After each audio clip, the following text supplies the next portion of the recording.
বেশিরভাগ স্বৈরাচারী সরকারকে পতন ঘটিয়েছি, আমাদের লেখাপড়ার কথা করার কথা, চাকরি করার কথা। কিন্তু এখন এসে আমরা দেখলাম যে ভাই, আপনারা গণভোটে হ্যাঁ ভোট চাইলেন, আমরা হ্যাঁ ভোট দিলাম, কিন্তু পরে আপনারা মানলেন না।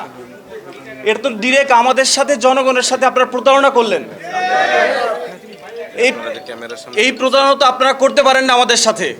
তো ওই জায়গা থেকে মনে হয় যে আসলে গণ অভ্যুত্থান ঘটানোই শেষ আমাদের কাজ না, ইনসাফের পক্ষে লড়ে যাওয়াই আমাদের কাজ।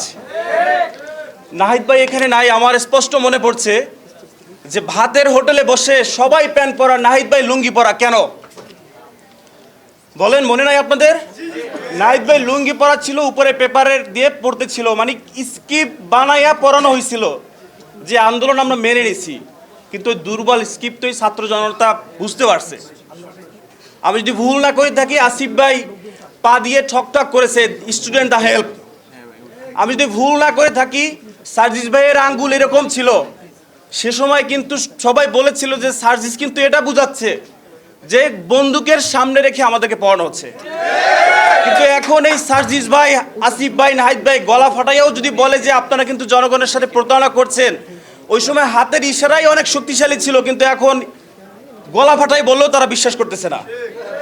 সুতরাং আজকে যদি আমরা বলি যে আমরা হাদি হত্যার বিচার চাই, তাহলে এক দলের গা জ্বলে পড়ে উঠে, কেন ভাই? আরে ভাই, হাদিবার বিচার চাইতেছি, বাংলাদেশে দিবালোকে একটা মানুষকে গুলি করে মারলো, সেই মানুষটার জন্য আমরা বিচার চাই। এটাতে জ্বলে পড়া কেন হবে? কোন কারণে হবে? তার মানে আপনারা দিবালোকে মানুষকে গুলি করে মারুক, এটার পক্ষে আপনারা? সো কথায় ভুল ত্রুটি হতে পারে, আমি একদমই ছোট, নতুন। আপনাদের সাথে এই সংগ্রাম আমি চালিয়ে যাব এবং আমার জায়গা থেকে আমি হাদি হত্যার বিচার চাই। এটা আমি সব জায়গায় চেয়েই যাব, কারণ আমি যখন দেখেছি, আমি যখন শুনেছি যে হাদিকে গুলি করার পাশাপাশি কাফিকেও গুলি করার অর্ডার ছিল। আরে ভাই, আমি কি করেছি? অন্যায়টা করেছি কি? আমি স্বৈরাচার হাসিনার এগেনিস্টে কণ্ঠস্বর চালিয়েছি।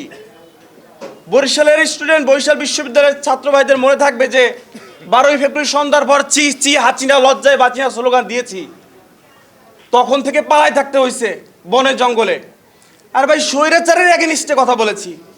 ইনসাফের পক্ষে আসতে হলে কি কোনো দল লাগে নাকি ভাই? ইনসাফের পক্ষে লড়তে হলে কোনো দল লাগে নাকি?